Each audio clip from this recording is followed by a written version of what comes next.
قاتل الاستلام ده خطوره، ضربه جزاء، ضربه جزاء على طول، وعلى طول الحكم البحريني نواف شكر الله يدي ضربه جزاء من نصيب اللاعب فريد اسماعيل اللي استلم كرته عاليه قوي وعدى بين شوطين البيشي وفي عرقله موجوده. وضربه جزاء من نصيب فريد بنياس هيلعبها اللاعب الاسباني خافيير يستي.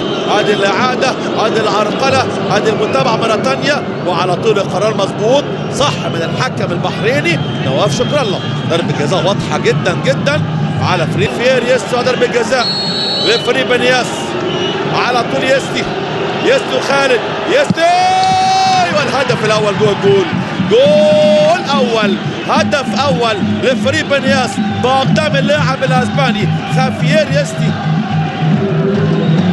اللاعب الاسباني المتالق يحطها جميله جدا ببط القدم حلوه على يمين الحارس خالد الشرحيلي، وخالد يطلع على الشمال يحطها على الشمال، خالد يروح على الشمال وهو يحطها بمهاره على اليمين.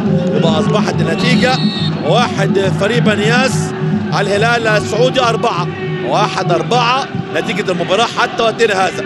اللاعب يسي اللاعب الاسباني هو صاحب الهدف الوحيد لبنياس من ضربه جزاء في الدقيقة 57 من عمر المباراة.